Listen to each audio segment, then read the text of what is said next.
I don't have much time. This message is being looped on all temporal frequencies. If you can hear this, the world is lost. Humanity is dwindling. We are the last of our kind. We ignored the signs. It started off so slow, but gradually the machines started becoming more and more like us until it was too late. Keep this warning.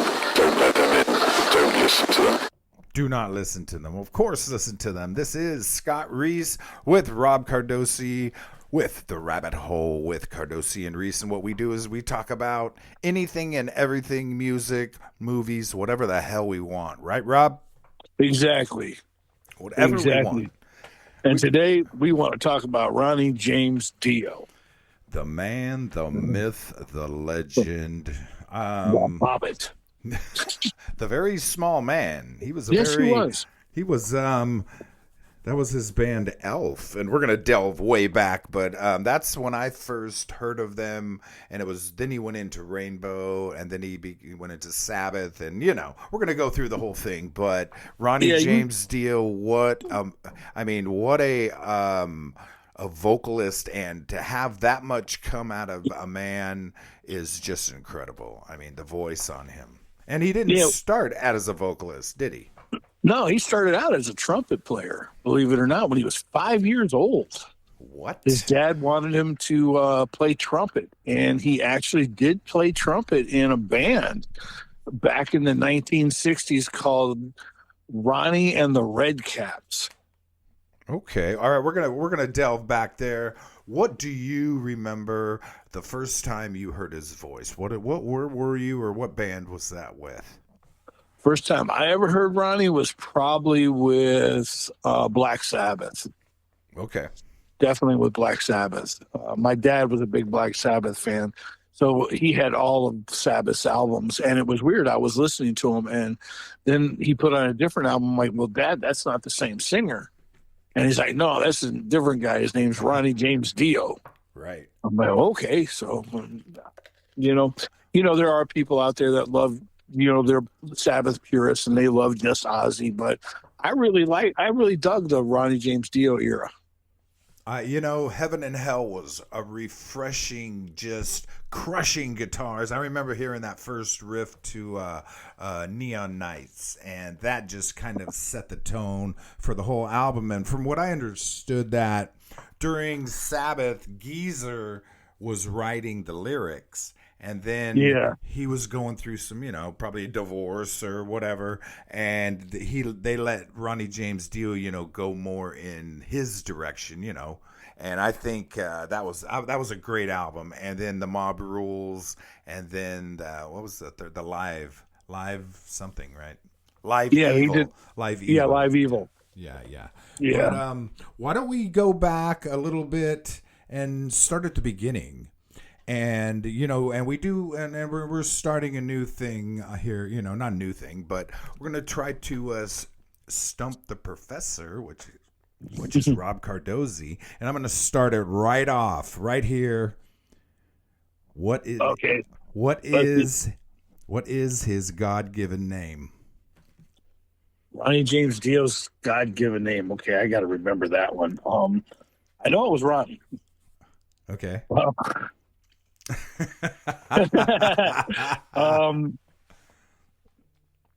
let me think. Oh man! Come on, no Googling it. I know you're trying to Google it right now. I'm not. Yeah, you are. I know his first name is Ronnie. His middle name is James, and I know his last name starts with a P. I just can't remember it. Oh man! All right. Yeah. Padavona. Padavona. Ronald James Padavona. Now, here's my turn to stump you. Where did he... Well, this is not the game here. I thought the game was but where did you. he get the name Dio from? I do not know. Actually, he got it from a mafia boss named Henry Dio. He took the last name, or Dio means God, right? No, he actually got the name from a guy named Henry Dio. He was a mafia kingpin where he grew up in New York. Okay. And he was the guy that kind of ran the town and everything like that. And Ronnie James kind of took his last name. Wow. Okay. And that's where he came up with the name Dio. Huh. I thought. I mean, it became his name. Yeah. So yeah. Okay. But yeah, he literally took it from a former mafia boss whose name was Henry Dio. Huh. Okay. All right. And it means God in Italian. I know. Yes, it does. Yes, okay. it does. There we go. Yes, it does. That's what I was looking for. Okay. Yes, So and tell actually, me. the mafia guy, yeah, it wasn't his real name either. So, Got it. Okay. Well, let's delve back when he began. You said he played the trumpet, and let's talk about his early years of Ronnie James Dio. yeah, the early years of Ronnie James was kind of a weird time if you think about it for him, because he was still trying to find who he was. He had Ronnie and the Redcaps, and he started out as their trumpet player. But throughout the years, they had singers come and go, and then they finally said, "Ronnie, why don't you give it a shot?" And back then, his influences, believe it or not, were like, more of a doo-wop and stuff like that. Yeah. This is pre-Beatles even. So he came up with some off the wall stuff. Well, he played trumpet till he was 15, and then he figured he couldn't pull any girls. So he's like, we got to make a change. And he never took a vocal lesson. No, never. Nope. And from what I understand, believe it or not, I was watching an interview and stuff that Ronnie was actually known for when he was growing up and everything. Most people don't. He came from a very religious family. He went to a Catholic church and Right. Catholic school and all that stuff. But he was known for pulling pranks. Oh, really? Yes. In fact, one time he got busted by his father for mooning a nun. Back then, yeah, I mean, that's probably not the best thing to do. No. Not when you're from this little bitty small town in upper state New York, with a population 500. Everybody's going to hear about it and know about it, True. But his biggest influences, he said, those in the early years were like Bill Haley and Elvis and stuff like that. And, looking at him in his later career, I don't know where that came from, because there's no Bill Haley and Elvis in anything else except for that early Ronnie and the Redcaps. Really? Yeah. And he was also known, he had a 1953 Gibson EB violin bass, which he composed. Yes. I mean, he played pretty much everything. Trumpet, violin. Yeah. What an artist. Yeah, later on in the show, we're going to get into when, he started with, the Dio band. And that first big hit that he had, that's Ronnie playing bass. On who? What is it? Oh, my God, why am I blanking? He played bass on the first Black Sabbath, or what are we talking No, about? no. On the first Rainbow in the Dark. Oh, okay. Yeah, he played the bass on that. I thought that was Jimmy Bain. No. Well, no, and in the original demos, it was Ronnie playing. Ah, got it. And it all changed, when they got the band together. But yeah, he did play great. He played a lot of different instruments. That's great. And then he was in what was his first rock and roll band? He was in, doing a little thing. He was with Ronnie and the Redcaps, like you said, and then he went into Elf. So do you know, what do you know about that band? Was there any bands that was more into the rock before Elf? No. It was all actually Elf. Him and his best friend started Elf and everything like that, and they were trying to get signed, and they wanted to be more like Deep Purple, which comes into play later on, right down the line. So they decided to get a little bit heavier, a little bit, and everything like that. But the band Elf was actually was built out of another band. They got into Ronnie James Dio and his other band got into a bad car accident. Really? They got hit in a head-on collision, and Ronnie lost his best friend, who was his, basically his counterpart, helped write all the songs and everything like that. And Ronnie ended up getting like 100 stitches in his head and everything like that because of this accident. They were coming home from a gig one night and got hit by a drunk driver. Wow. And I did not know that. They decided, they went up, I think it was the bass player went up to Ronnie and said, "So do we call it quits?" And he said, "No, we have to keep going, but I want to change the way we go. I want to be," and at the time, Deep Purple was the heaviest band out there. That's hard to believe, right? Yeah, it's very hard to believe. But so they start Elf. Well, they go into the studio and start working, and lo and behold, who shows up to produce their very first album but the guys from Deep Purple? Wow. Well, Elf was more of like a boogie woogie band.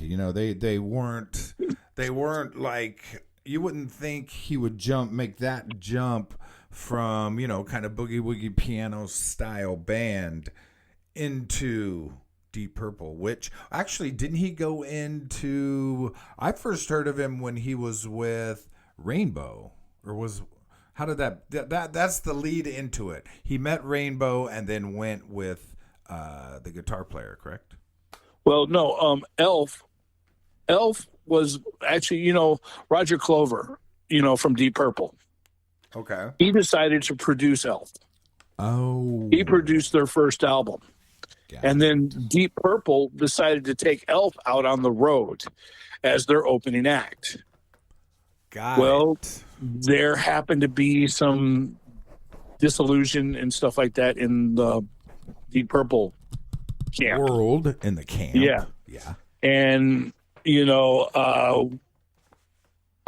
Blackmore decided, I'm going to go with Ronnie and we're going to start this whole new band, because he didn't like the way that Deep Purple was going into that more psychedelic sound. He wanted a more rock sound. So he decided, hey, I'm going to go with this new guy, Ronnie, who's got a voice that wouldn't quit. Right. Definitely. So Ricky Blackmore and him decided to start Rainbow. Loved Rainbow. Man on the Silver Mountain was the first time that I heard. Oh, yeah. Stargazer in 1976. Yeah, Stargazer. All that stuff. Great and then, album. Ronnie started writing more songs about the mystical world and, fantasy and everything like that, because he was a small guy and he was into like magic and spells.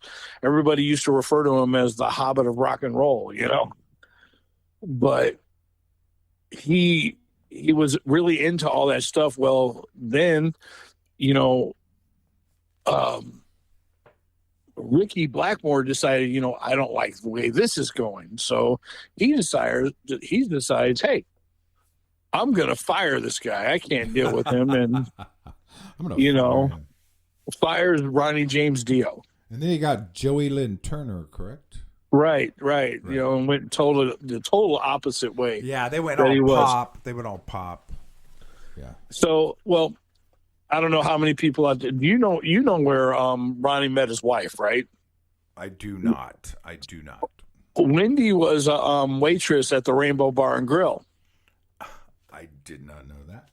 Yeah, yes. we interviewed Wendy last year. Yeah. At the Metal Hall of Fame. That's cool. Great, yeah. Very, very nice, and her daughter. Yeah. And so she noticed that Tony Iommi was hanging out down at the Rainbow, and they had just fired Ozzy from Black Sabbath, and they were looking for a vocalist. So somehow, some way, she finagled it to where Ronnie and Tony were there together. Good and job. they started talking and everything like that. Well, they went into the studio and they did some rehearsing and everything like that. And from what I understand, what was that first song that they recorded? They did a demo on Rainbow in the Dark. No. This was with Tony. Oh, Heaven and Hell. Oh yeah, actually, yeah, you're right. It was Heaven and Hell. Or no. I think it was Showing to the Sea. They kind of did that in the Children in the of rehearsal. the Sea. Children of the Sea. Is it Children of the Sea? Or no? Yes, Children of the Sea. It was like it was just a rough version of the song and everything like that. And then Ronnie went home and he was talking to Wendy, and he's like, "Well, I don't know if I really want to do this. I don't know if I like the music." And I guess she looked at him and said, "We have $800 in the bank. You love this music." You're going Black Sabbath. So, hence, if it weren't for Wendy, Ronnie may have never joined Black Sabbath. And he ends up joining Black Sabbath. And, that. And once again, now we're back to, you got those purists that, loved Ozzy and the Ozzy years. And then we got, the Black Sabbath, Ronnie James Dio years. And me personally, I kind of like the Ronnie James Dio years because the songs have more depth. I'm Ozzy. I love the old Sabbath stuff, but I liked how refreshing the Heaven and Hell album was. I mean, it was great. It was really a great guitar-oriented album with great musicianship, with a whole new vocalist, and I think, they needed that at the time. You know what I mean? They needed a kick in the ass from all the whatever bad things maybe everyone was doing. You know how that goes. But I think Ronnie was a fresh start for Black Sabbath, and I actually saw them on the Black and Blue tour. That was with Black Sabbath and Blue Oyster Cult. And that was a great album. I think that brought Black Sabbath back, because I mean, how many vocalists has Black Sabbath had? They're like the Spinal Tap with drummers. They have been through 8. Ian Gillan from there's 6 Degrees of Separation with Deep Purple. They had Ozzy, a feud back and forth. They had, Tony was trying to do solo projects, and they're like, nope, you're doing it under Black Sabbath, because that's definitely the name. Everybody knows the name. Now, here's a little thing. Speaking of the Black Sabbath, Ozzy Osbourne years, everybody, do you actually know why Ronnie started throwing up the devil horns?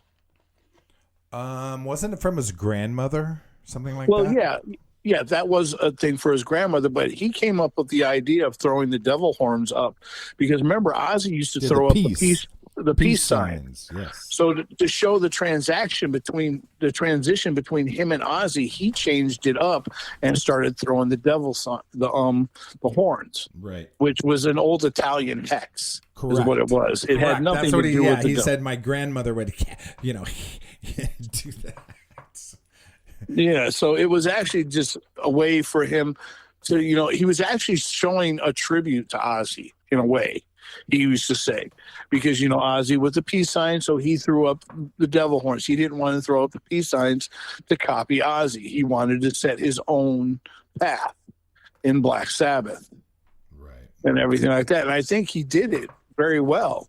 That year, the eras of the Sabbath era, like I said, the music changed entirely. Yeah, it kind of mellowed out a little bit, but it started to be more of a storyline, if that makes sense. Well, he brought in the Dungeons and Dragons and that kind of stuff. I think Black Sabbath was more on the with Geezer writing. I think it was a little different. Yeah. So, but he played with Blackmore.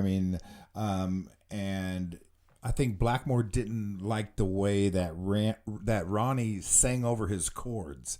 You know, he kind of Ronnie James Dio, when he was the vocalist of the song, he was the vocalist of the song. You know what I mean? He's doing what he wants, and I think I think him as a had a very distinct voice, and I think he, after Sabbath, decided, you know what, I'm doing it my way.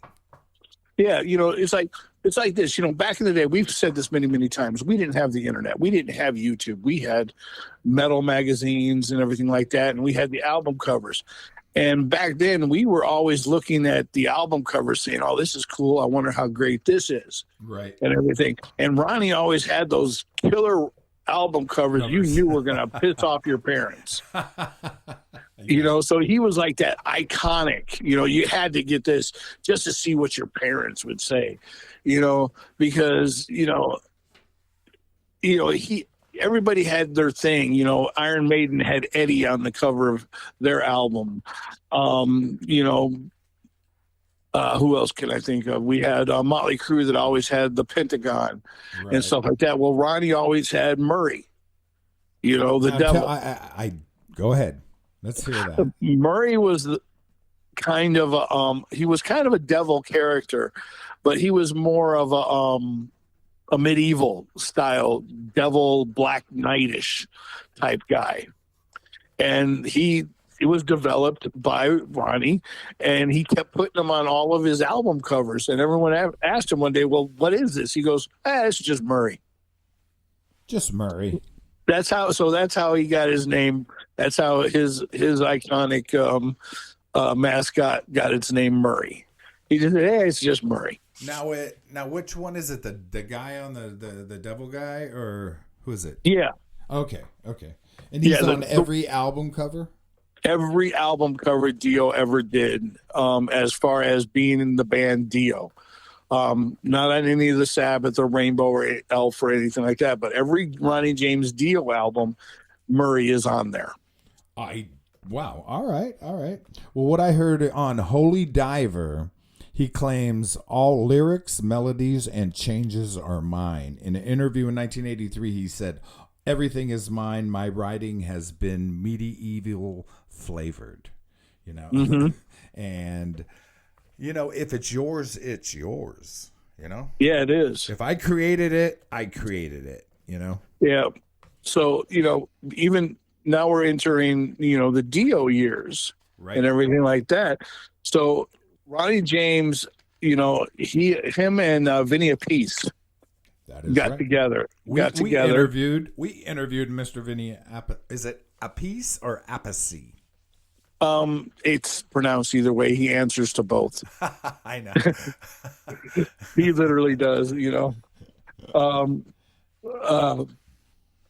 So they got together, and with Ronnie and him in the studio, that Ronnie kind of built in his backyard in an old shed, believe it or not. And with Ronnie playing bass and Benny on drums, they laid down the very first tracks to Holy Diver. Well, Ronnie said, I need to find a good guitar player. So he calls up an old friend from Rainbow, Jimmy Bryan. Really? Yeah. So he calls up Jimmy Bryan from Rainbow, and of course, Jimmy's like, "Well, hell, I want to be in this." So Ronnie's like, "Okay, you're our bass player then. But I need a guitar player. And back then, everybody, when he was starting this, everybody was flash and balls like Eddie Van Halen and Randy Rhoads. Well, he didn't want that. He just wanted a deep, solid guitar player. So Jimmy recommends Vivian Campbell. Oh, that's right. And Vivian comes in and starts laying down the tracks, and now Ronnie has his band. Now, let's nerd out real quick. So they said that they get that medieval flavor from the Dorian and Aeolian with a raised six. Do you understand that? Not one bit. Not one bit. They're all bit. Dorian minors. That's how you get that feel. That's that raised sixth note. Yeah, there you go. Anyway, continue. Yeah, but that's Ronnie's voice right there. They kind of, for the first time in history with the Ronnie James Dio band, they literally sculpted all the music around his voice, right, instead of sculpting it around the music and him just singing to it.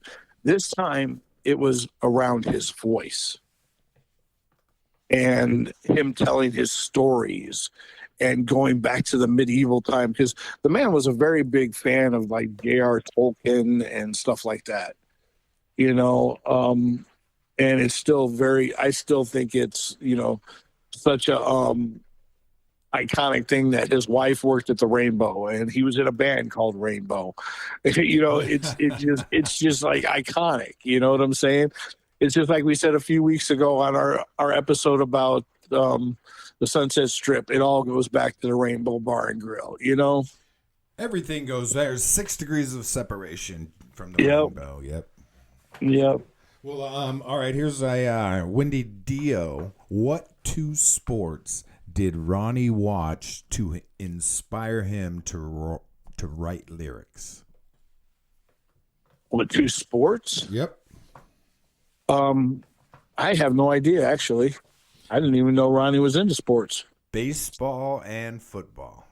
Oh, okay. I guess. Cool.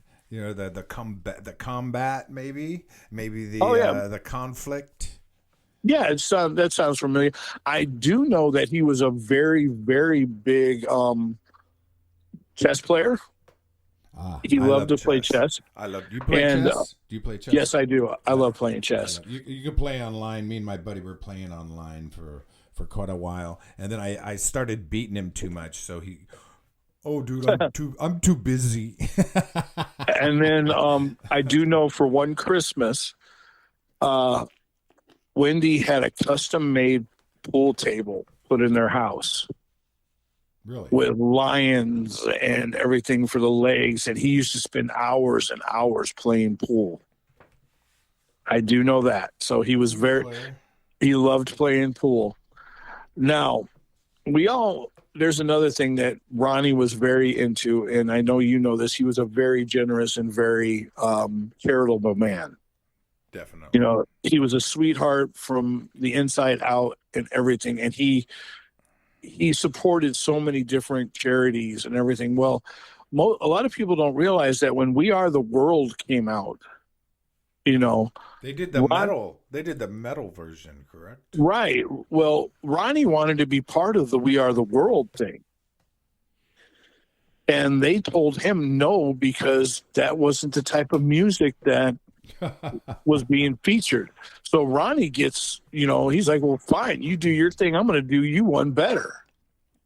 So he puts stars, out the word. Wasn't that yeah, word, we are stars. Yeah. He puts out the word to anybody and everybody. And, back then in the 80s, we all listened to Ronnie. Yeah. He was one of our heroes. So if Ronnie James Dio called you up on the phone and said, hey, will you do this? You didn't say, well, let me think about it.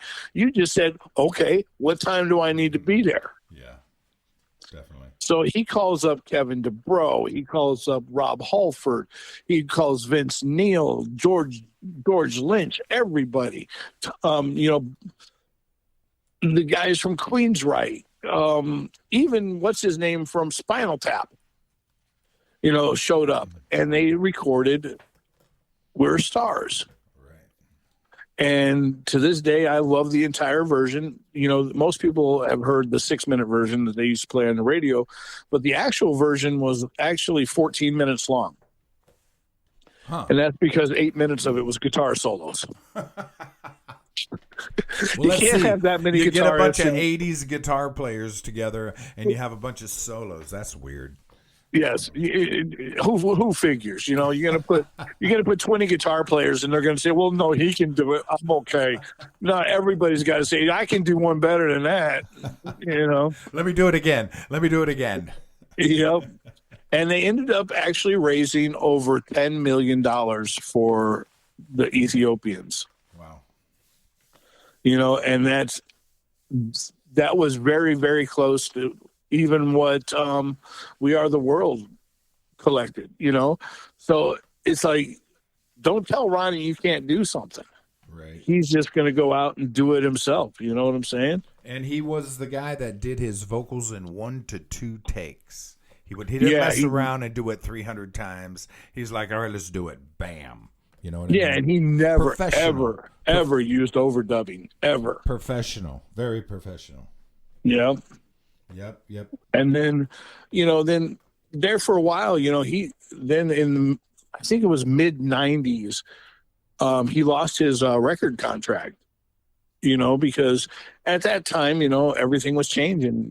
We didn't just lose hair metal, which, by the way, Ronnie James Dio hated hair metal.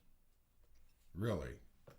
He despised it. Well, I think it came in, as in everything that happens, it goes from cool as hell to, how high can you get your hair? You know what I mean? How high can get your hair, and how can I get the bigger spikes and the more explosions? And it just comes to a head. And I think, that happens with pretty much anything in our society, Yeah, but with Ronnie, he always stayed true to his music. Yeah. And it ended up costing him, and he lost his record contract with Capitol Records.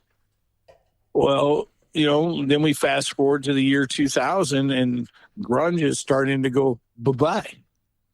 People are saying, well, we don't want to deal with this. These are just a whole bunch of, spoiled brats complaining that they're rock stars. Right. And they're singing about how depressing the world is. Yeah. Yeah, I don't remember it being that way when I was on top of the world playing music and everything like that. You were not depressed. You were depressed. No, I was like, oh man, I got another royalty check. What am I gonna spend it on now? Yeah. That sucks. That wasn't me. I'm like, damn, I got a royalty check. Let's go get drunk and get laid. Hell yeah. Hey, what the hell? And so here comes the year 2000 and everything like that, and Ronnie gets a second chance, and he forms the band Last in Line. Right. And we all know where that went. That's the band he was with till the day he died. And as far as Ronnie goes, it's like I owe a lot to him, with the way, just listening to some of that music, it just drove you to the way you wanted to play and make it better. It wasn't a whole bunch of just blah, blah, blah, blah. It actually had meaning. It had flow. You know what I'm saying? Right.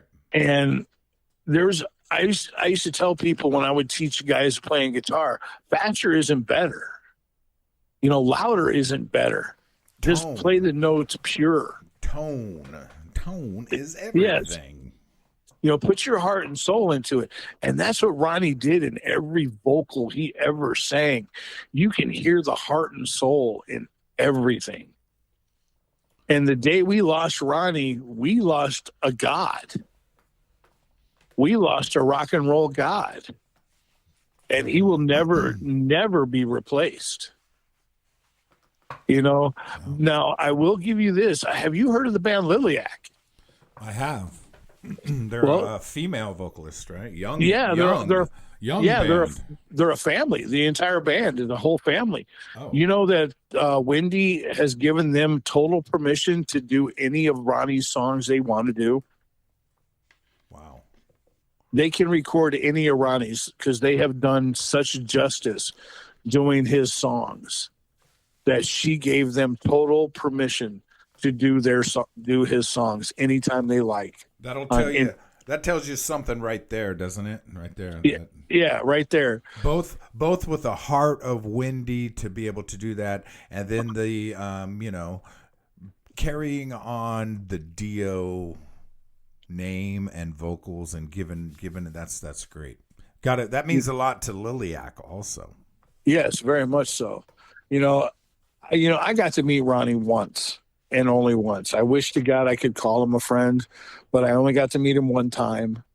And I can remember him walking up to me, and I'm not that tall of a guy for any of you guys that don't know me or have ever seen me. I'm only, 5'10". And remember looking at Ronnie and looking down at him. Yeah, and thinking how could a voice that big come out of a man that small? Dynamite comes in small packages. Yeah, that it does. Great vocalist. Love him. And he just sat there and he talked to us for hours like we were old friends, and he told us all these stories, and he gave us all this insight and told us, don't ever let the record companies tell us how to dictate our careers. Go out there and follow it yourself, make your own footprint. And he goes, it'll be a hard fight, it'll be an uphill battle, but it'll be all worth it in the end. And if you look back on Ronnie's career, that's what his whole career was an uphill fight. Correct. Through everything, being fired from two of the greatest bands, of the greatest bands that ever existed. Let alone, most singers, or most musicians, period, they're lucky to get one shot at it. Ronnie had 4. All right, let's see. Rainbow, Black Sabbath, Dio. No, not Dio. Elf. And Last in Line. Okay. What it is the vocalist is the band. In my opinion, the vocalist is everything. And when they get a new vocalist, you have a handful of ones that came back. Van Halen to Sammy Hagar to Gary Sharon. Okay, that changed everything. Then you had Sabbath to Dio.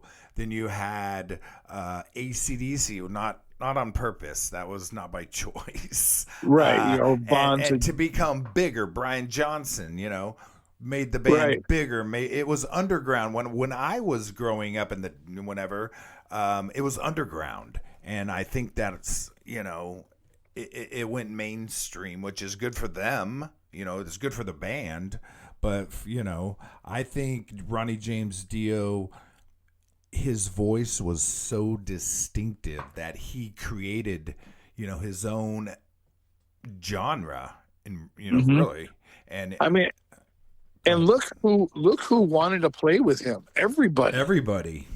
He's had one of the greatest, I call him one of the best hired guns that ever lived, and that's Rudy Sarzo. Rudy, yes. Rudy's played with everybody, and Ronnie wanted to play with Rudy. It wasn't Rudy wanting to play with Ronnie. It was Ronnie saying, I want him in my band. Right. I want him to tour with me. That's saying a lot right there, So it's just all these. I mean, he gave us, granted, Ozzy gave us Randy and stuff like that. But look what Ronnie got for us. He discovered Vivian Campbell. True. One of the most technically sound players of all time. And from what I heard, he has his cancer's coming back. So prayers for Vivian Campbell. Yeah, and the last time I heard, I talked to Vinny. Vivian was shortly after he got shot out here in Las Vegas. I don't know if you remember that. It was about 2 years ago. He was out walking his dog and he got shot. I thought that was that Vivian Campbell? Was it? Oh, never mind. Wrong person. Sorry, Vivian. I was gonna say. I remember. Sorry, that was wrong person. That was Ozzy's guitar player. Yeah. See, I get Ozzy and Ronnie mixed up. I get ahead of myself. Jakey Lee.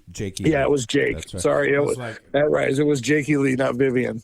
But Vivian, he went on to play with some great bands. Def Leppard.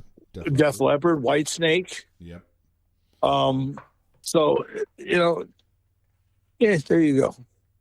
What more can you say? No. Yeah. He changed, I think, the voice when he was coming up with Rainbow, and then he hit into Black Sabbath and changed everything. And I think his voice, carried him obviously through the rest of his life, and played with some of the greatest guitar players of the 80s, 90s, and beyond. Craig Yeah, Goldie, they had Craig Goldie, Vivian Campbell, Jimmy Bain was the bass player pretty much throughout, correct? yeah, Yeah. yeah. Jimmy, Vinny yeah, Appice, great. yeah. We interviewed Vinny, and what a guy he is. For everything that Vinny has done with Black Sabbath and I heard the story how he hooked up with Ronnie James Dio because he replaced Bill Ward in Black Sabbath, Vinny Appice, and then him and Ronnie were both from New York, Yes, and yes. Geezer and Tony were from England. So him and Ronnie started hanging out, and they became friends. And however he exited Black Sabbath, he goes, "Hey Vinny, want to go with me?" And Vinny's like, "Yep," and he went Now, with Ronnie. now here's a nice question for you. I want to see if you know the answer to this one because a lot of Uh people don't even know this one. oh. Okay. Okay, what song did Ronnie absolutely hate? Threatened to cut up with a razor blade, but Vinny and Jimmy talked him out of it and let them release the song, and it became one of his biggest hits. Rainbow in the Dark. Yes, That was a guess. That was Yes. just a guess. yeah. Ronnie hated Rainbow in the Dark and was Really? literally going to cut it up with a razor blade and never let anybody hear it. That just goes to show you, you go with your gut a lot of the times, but when other people's gut is like, we got to do this. We really got to do this. Yeah, But, that's fate. That's, if it didn't happen, we wouldn't have known about it. yeah. And we've had so much shit, so much stuff happen through over the past few years as far as metal and rock and everything, but Ronnie's voice seems to still matter. It still seems to hold its edge with some of the greatest. You know what I'm saying? Or if not the greatest, one of the greatest vocalists of all time. Agreed. I rank him up there with being one of the greatest vocalists of all time. He's up there with Robert Plant, and and I know everybody knows my feelings towards this guy. God, I do love him. Axel, I do love you, but you're an asshole. All right, we had on their first album, Stand Up and Shout, Holy Diver, Gypsy, Caught in the Middle, Don't Talk to Strangers. That's another great one. Straight Through the Heart, Invisible, and then Rainbow in the Dark and Shame on the Night. That was out in 1983. What the hell were you doing in 1983? What was I doing in What were you 1983? doing in 1983? I was still learning how to play the guitar. Really? Yeah, pretty much. I think I had my very first garage band back then and stuff like that. Yeah, in 1983. Yeah, I was listening, but it was funny. I was listening to totally different music back then.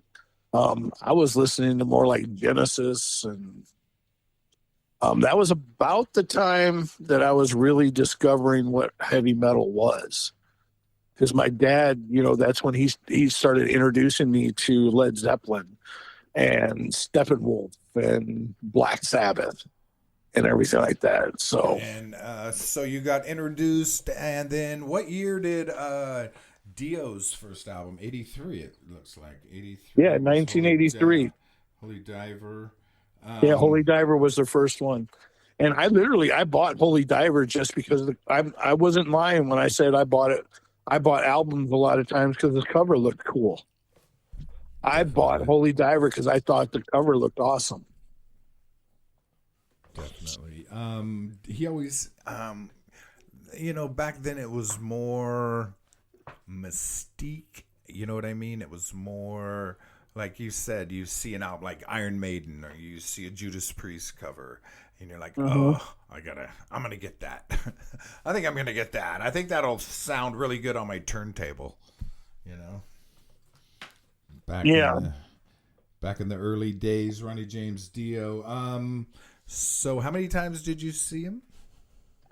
I saw Dio 7 times, 7 different times throughout the years. Was it the same band, or did they change? Oh, up? no, it was different band. I think every time, because Ronnie, the only person that really stayed in the band for the whole time, Vinny, correct? Was Vinny and Jimmy Bain.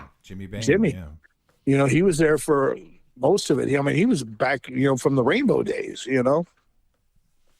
So, and then, I can still remember in, it was late 2000, 2010, 2015, somewhere in there, when he received, I remember on one of the awards show, he won an award, golden, it was called the Golden Gods Award for rock and roll. Okay. So, for being the best metal singer of all time. And I'm sure he was, like I said, we met his wife and his daughter last year at the Metal Hall of Fame. Pat Gesualdo is the man. He puts on a great show every year with inducting metal into a Hall of Fame, and it's a really, really good thing. You guys got to check it out. Metal Hall of Fame, Pat Gesualdo, every year down in Hollywood. Check it out. Yeah, definitely. Now let's talk a little bit about next week's show. We all heard the bad news about Tim Curry passing yesterday. Tim Curry, yep. And most people know him from Rocky Horror Picture Show, of course. But a lot of you don't know that he was actually a very good singer. He had a few albums out, and it was brought to my attention by my daughter and my special somebody that we need to do a show in tribute to Tim. So next week, I think we should do a complete show on Rocky Horror Picture Show with 6 degrees of separation into Tim Curry. Yeah, great. I remember that movie. It was very risque. You know what I mean? It was a very different of a movie that would come out, and we used to go to midnight movies and watch it, and everyone would bring rice and toast and act it out. And, it was a lot of fun. And, and I remember, you talk back to the movie, every time they said Janet, you would say bitch, and then every time they said Brad, you're an asshole. Yeah, it was really fun, and I think that kind of cult following, really helped solidify Tim Curry as a major rock star. Yeah, I think so too. And just to give you a little heads up, I got a question for you for next week, so I'll just give it to you now. You got to figure out how and what version of an X-rated song, or whose version of an X-rated song did Tim Curry sing at the audition to get the part as Dr. Frankenfurter? Okay. I'm going to try not to Google it. I'm going to just do a little. I mean, I could Google it right now and find out, but no. Well, yeah, you probably could, but I don't want to do that. Fun in that. I do not. There's no fun in that. There's no. Yeah, how many times have you seen Rocky Horror? Probably 10 times throughout. You're still a virgin. Yeah, like I said though, we went to the Rocky Horror Picture Show midnight movies, which was fun, and you take a date there, and it was a different than. Yeah, we used to go every Friday night out to UNLV. They used to have it, and they would show the movie, and people would be acting out and for it. I think I went to it. I'm in the triple digits because, like I said, we did it for years, going there every Friday night. So yeah, it's gonna. I lost. We lost a good musician and a great actor and voice actor. So I think we should definitely show him some props and do a complete show about Rocky and him. You know. Yeah. He created, you know, a whole. That was a great part he played. You know what I mean? Because Yeah. he is known for, you know, that he, you know, once you do something that iconic, you can't shake that character. You know what I mean? But he did other movies. He did a lot Oh of yeah, stuff. he did. But he's And always going to be remembered as Dr. Dr. Frankenfurter. Frankenfurter. Correct. Yeah. Yeah. And that movie gave us birth of a lot of different things. You know, it gave us Susan Sarandon, you know, uh, how do we know that she would have ever been an actress if it weren't for that? You know, and Meatloaf, you know, True. you know, who can ever forget him coming out and Coming singing out. rock and roll Sweet Patootie, you know? Well, yeah, Tim Curry did 3 albums. You know, he did 3 albums before that, and he did Broadway. He also Yes, he Broadway. did. He did all kinds of played in Yep. movies. He was a great, you know, he was iconic. He changed. I think in the 70s, 73, I think it came out. I mean, they needed to shake it up, and I think that movie and then him playing the part really did it. Yeah. I remember seeing him. I was in London. This was about 20 some odd years ago. I was in London on vacation, and we actually got to see Pirates of Penzance, and Tim Curry was playing the Pirate King. Oh, wow. And that's the whole entire reason why we went there. We were just driving down through the theater district, and I saw a sign that said Pirates of Penzance tonight, blah blah blah blah, starring Tim Curry. And I love Tim Curry, so I was like, "Hey, we got to go see if we can get tickets." And we got tickets and went, and I got to see him perform as the Pirate King. It was awesome, Wow. you know. And then we'll dive deep into it next week and get some really great history on him.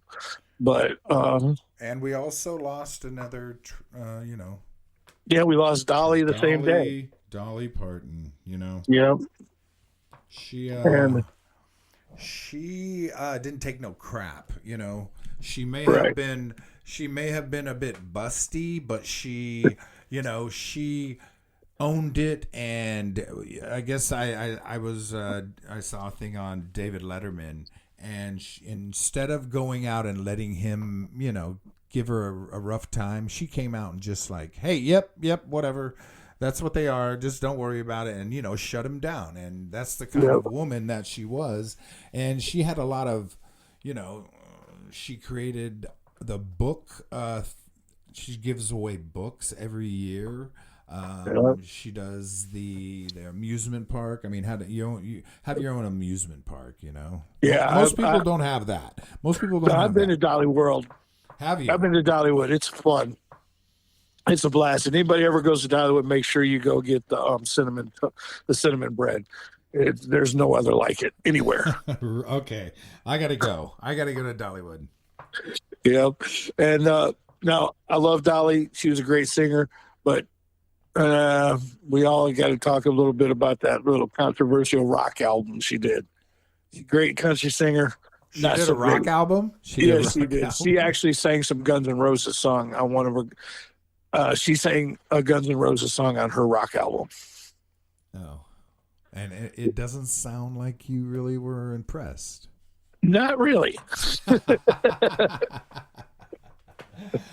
Yeah. Hey, you know, you win some, you lose some. What the hell? I mean, I'm sure she did what she wanted to do. She probably made money. You know what I'm saying? Yeah, her version of "I Love Rock and Roll" made me not like it. Hey, you know what?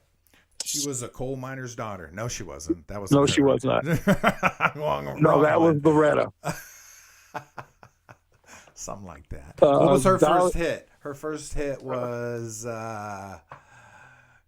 Oh, man, I don't remember. I don't remember.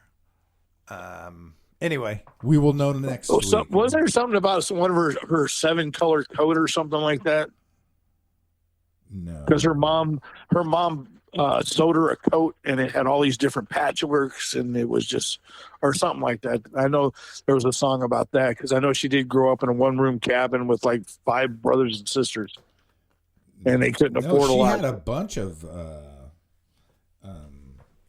brothers and sisters. I thought her first single was "Puppy Love." Puppy That Love, was okay. her and Donny Osmond, I think, were jamming together. I remember Dolly from the movies, of course. From what was it? Best Little Whorehouse in Texas, 9 to 5. 9 to 5, and then the one she did with the duet. Kenny Rogers. Kenny Yeah. Rogers, yeah. I think that's actually the first time I ever no. Islands in the Stream. Yeah, I think the first time I ever heard Dolly was the song 9 to 5. Right.